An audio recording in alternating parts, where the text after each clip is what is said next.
What's going on? It's BeckoningCow here, and welcome back to another video. So today we are going to be playing some more traditional standard. So recently what happened was the season ended, so all of your ranks got reset. So every 30 days it does this, so at the start of every month. It's pretty simple. I'd kind of forgotten about it, so I'm back to silver tier 1. So I managed to reach platinum in the end, and hopefully I can help you guys to reach just as high, if not higher, because I don't really play this game enough to get to the diamond and mythic ranks, to be totally honest with you. I do have quite a high win percentage, however, I just don't play it enough to reach there. So that's kind of probably, start of the year, you set your goals for yourself. One of my goals is to reach diamond, if not mythic, maybe qualify for a tournament or two. And I think that's a reasonable goal to set. But just for this episode, I'm going to be showing you guys how you can quickly, easily, just kind of rank up, go through the motions, and get yourself up to high levels. Now, this deck does have a high win percentage for me. It's not 100% win percentage. Of course, it's not. There are always games where you don't draw correctly. But I think it's probably up. I haven't checked recently, but I think it's between the 60 and 80% mark. So most of the games I play, I will end up winning, especially because of traditional standard and the way that sideboarding, you play more than one game, it makes it easier. But essentially, what I'm trying to say is that this deck is good, and also what actually helps is it's fun to play. That's one of the main things, because this is a game. Like, I know some of you will be trying to play it competitively, got to win all the money off of the events. It's just a game, and you want to do as well. And I get that, like, playing a better deck actually helps with that, if you know what I mean. Because if you play a better deck and you win more, you enjoy it more, because winning is fun. And I fully get that. I understand. And yeah, so that's just kind of my goal. It's just to help you guys kind of improve your play. Put this in tap just so we've got all our mana fixing, and it will put a Witch's Oven down. Because it's not stopping me, I know he's got nothing else to do. I could have left mana open maybe to sack a food for a what's it actually called? The adventure? Swift End. I always just call it Murderous Rider, like whichever ability. But I've noticed that on a lot of the broadcasts from Magic, they like to call it by its actual name. I wonder whether the commentators just had a go at by actual Wizards of the Coast. But yeah, also, so talking about like kind of New Year's resolutions, if you guys could in the comments down below just put what your guys' New Year's resolutions is. They don't have to be really detailed, really long, but just briefly. In this year, I plan to Okay, so now with Rotten Regisaur, he's got a cool ability on him that, well, especially for me, that at the beginning of the upkeep, discard a card. Now, that might not seem cool to you guys, but to me, I'm going to put a stop, no attacks, end turn.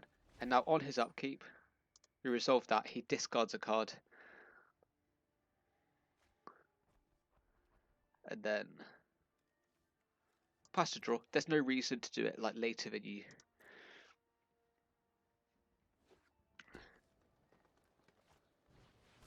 Vivian. Okay, so at the moment I've got 4 things. Distribute. So I'm going to wait for him to use the +1 ability. Small chance he uses the minus. If he does use the minus, I'll just kill the... Yeah, no, it's a bit too much damage. I do have the Casualties of War for later on in the game. In this matchup, it's usually not that good.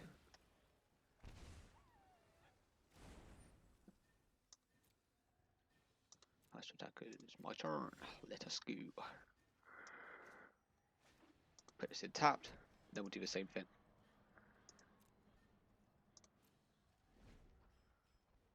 In response to him playing any spells, I'm just going to kill the Vivian. So let's turn full control on. You can click that by clicking the control key on your keyboard.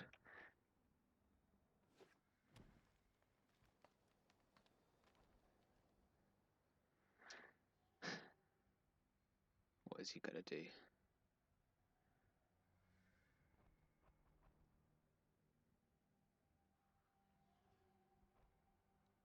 Also, what I'm going to try and do this year is put a lot more work into put a lot more effort into the editing side of things.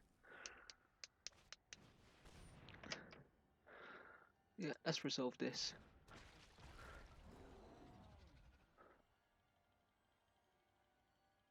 So he doesn't get...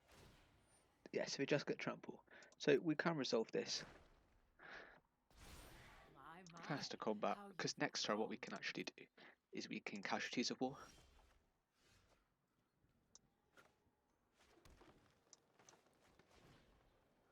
So destroy target planeswalker, land, creature. Done. So we will destroy this. We will destroy this. Just like so. That takes away a lot of his scope to improve. Well, not improve. Sorry, that's like the wrong word. A lot of his scope to build, especially with the removal in hand. We can play our Murderous Rider and then also keep up the swift end, you could call it. So he draws a card and loses a life. That's cool. We've done a lot, like for an aggressive deck, we've done quite well on slowing this guy down.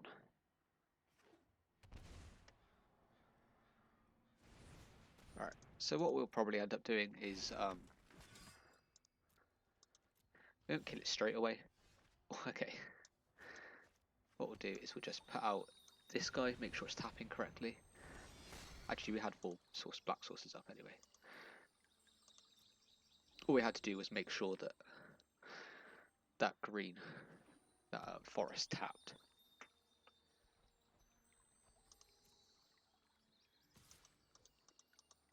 We'll take this. There's no reason to block it. We've also got 2 kill spells. One swinging this will negate the damage we lose from this, so that's no problem. Okay, gets the knight.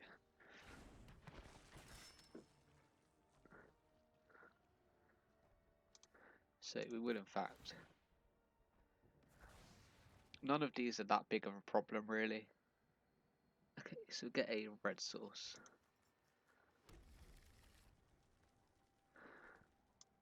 And although it's not that much of a problem, as a blocker it can be quite annoying and just prevent us from continuously getting the 2 damage in from this. And next turn I will also want to play 1 Murderous Rider to keep up board pressure, especially with this more aggressive deck. So we can play another Witch's Oven here without much worry. So I'll go to combat and I'll swing in with this. There's a chance he could flush in the 2-1.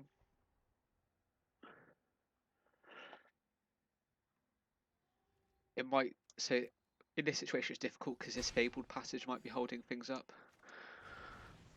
So that's second Murderous Rider. He'll kind of be quite, if I was him anyway, I'd be quite annoyed that I've got this many of them. Along with the casualties of war around, but I've got, like, I haven't got many of my actual play pieces for the deck, you know?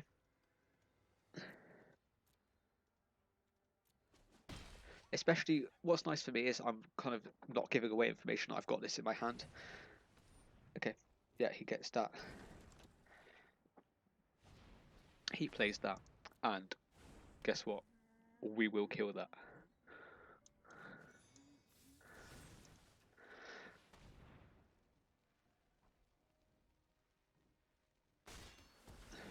In black and green, there isn't that much scope for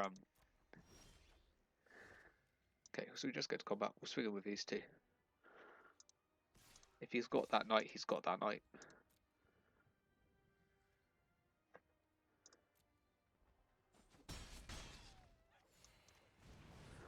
And for him being an aggressive deck, we are actually in a very good position here. We'll keep this in our hand, just, you know, to kind of threaten, I guess, removal, especially since we've had so much already. I can see from this guy's perspective how threatening it would be to them. Okay, so Murderous Rider, he's just playing it. Okay, probably just trying to stem the flow of blood. And attacks are still good for us.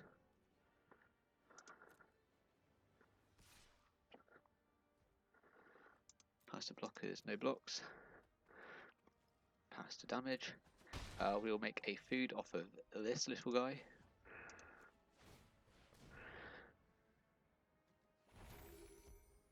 especially because this can't block.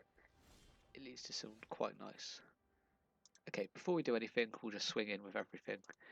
Well, not everything, but you know what I mean. You kind of get what I'm on about. Okay, that's fair enough. We'll kill both of these.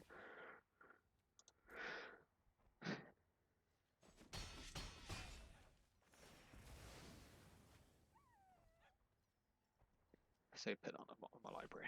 Okie dokie. And then we play the Cauldron Familiar. Now this is nice because it can stop the lifelink from Murderous Rider if and when it swings in. And it also puts them on a 4-turn clock without combat damage being included in that. This guy's kind of on the draw just as I am. I got quite lucky with a Cauldron Familiar. So he's going to attackers. Swing in with that. Leave a Murderous Rider back. I can't see a reason for him to bring it in. No blocks. If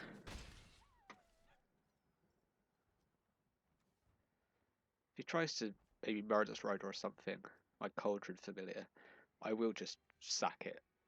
Especially with a Murderous Rider, that basically negates the trigger.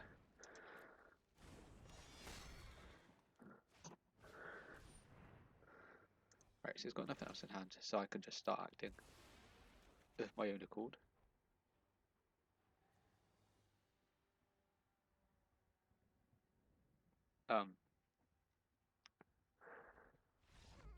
Yeah, there we go, he's just conceded the game.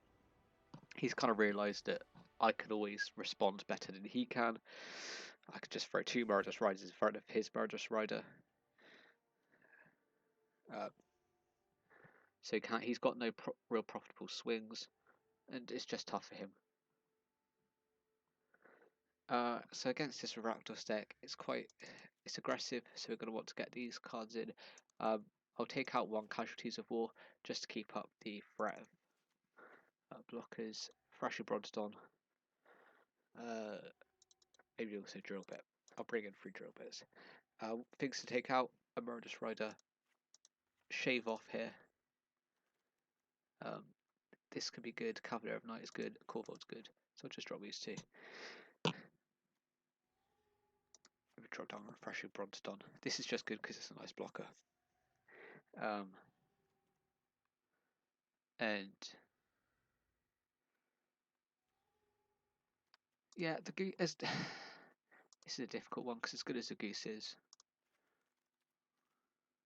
we'll drop down on the Brain Crusher jump. Now we've just got a lot of early board pressure just to keep up with him. That game I didn't have many of what I wanted either, but that helps.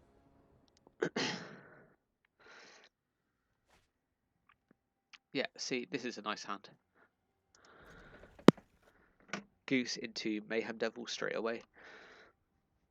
So I'll have a turn 2 Mayhem Devil. I'm not sure what he'll have.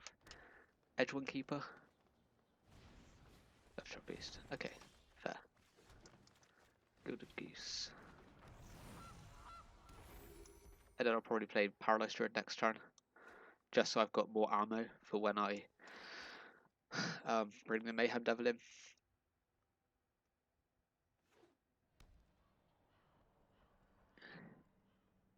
Also, the Lovestruck Beast, as good as it is, with... Oh, this is really nice.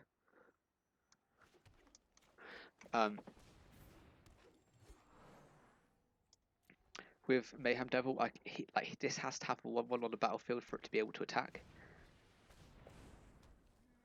Ooh, that's a tough one for me to deal with, guys. Am I right?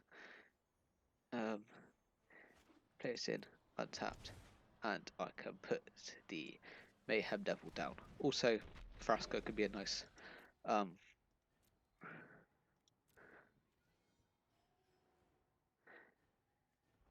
let's just end the turn. If he goes to combat, if he plays another 1/1, okay, the Great Henge comes down.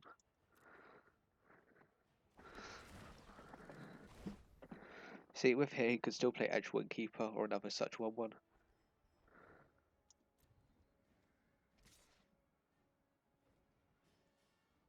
Oh, I've already let attack, so I won't block. That's my fault.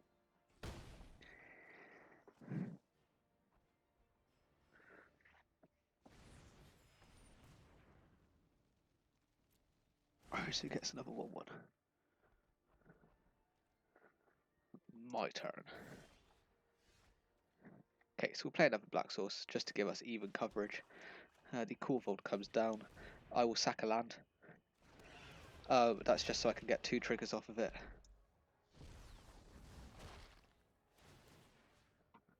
So I'll kill this 1/1.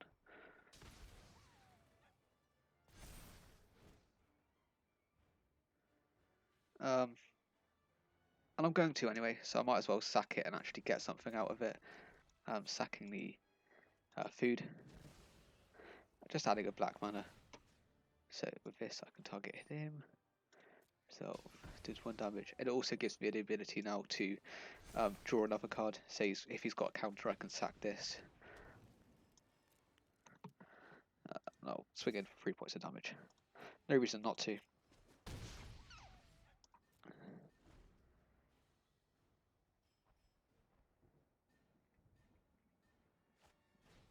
Okay, Questing Beast. That was like worst case scenario there. Still fine.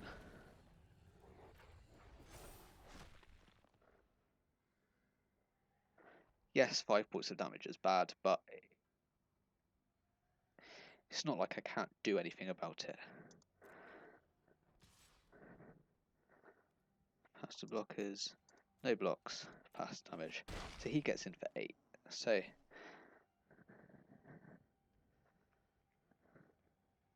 that can happen for 2 turns.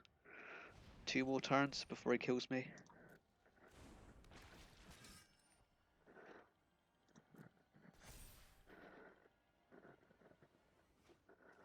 So I kind of have to kill it. Or I just leave up blockers for every turn. Vraska.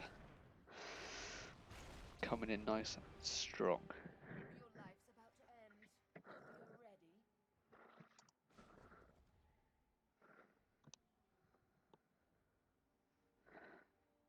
I mean, there's no need for me to have these lands currently. I get to draw 2 cards out of it.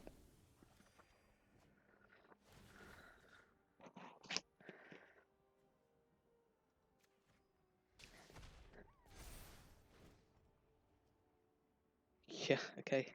Well, this Cauldron Familiar is pretty nice. It gives me ability to kill the Questing Beast next turn.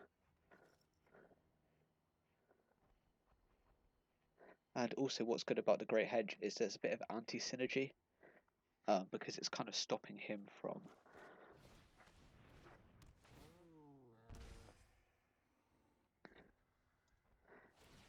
So let's sack the Cauldron Familiar.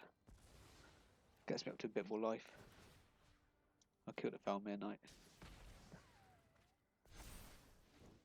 Just because that can be a bit more awkward.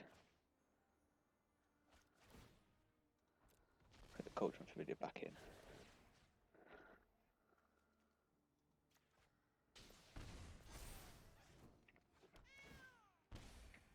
Now what I'll do is I'll swing in with Corvold, but what I will actually do is I'll sack the Cauldron Familiar. This forces him to basically, he has to beat me next turn.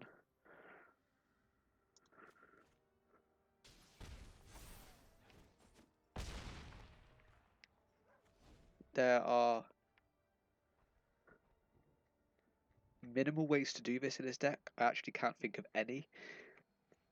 I think it's just going to be a case of him having to kill my Corvold. Because even his flyer, which he would have, doesn't actually do the job because it can't block creatures. It's unblockable. Okay, so he does have a Murderous Rider to kill the Corvold, which sucks, but he goes down to 5.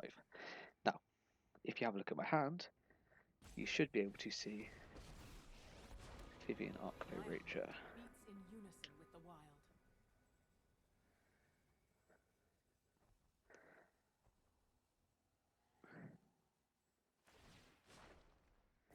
Show 2 1 I'd get out of creatures. the way if I were you. Well, we won't block. I go down to 4, but he will die next turn.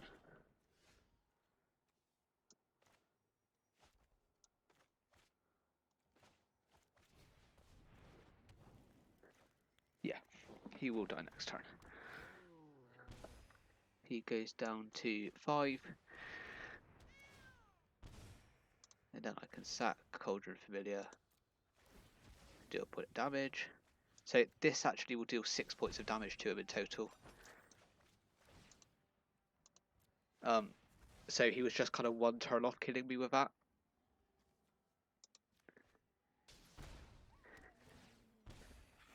And let's just go for the good old trusty sack 1 more Cauldron Familiar to deal the damage. And there we go, he's down to 0 points and he loses the game. Moving up towards gold. Gold's kind of, I would say it's an average place to be at. You really kind of want to be in the platinum ranks. Diamond ranks is very good to have. What I'll do is I'll end off a video by opening some packs. Have actually reached the vault recently. I might at the start of the next video kind of explain how I got that. It wasn't too hard for me. 103.7, let's go. But basically what I would recommend, just quickly, I might go a bit more in depth into how I got it in my next video, but it's just kind of focusing on one pack. So I have really knuckled down on Throne of Eldraine. So I've got all of the commons, all of the uncommons from it, which helps massively. Also, at least we get the best one. See, there I got 1.1% vault progress. So, yeah, that has been the end of the video. What I will do is I will start putting the deck list in the description, just so that you guys can copy it. I know you can do it, use it from here, and then if I shoot sideboard, you can use it this way. But I think it's just kind of easier for you if I put it in the deck list. With that being said, please could you subscribe, like, leave a comment, all of that good stuff. Have a great start to your new year, and I'll be back with another video for you guys tomorrow. Goodbye.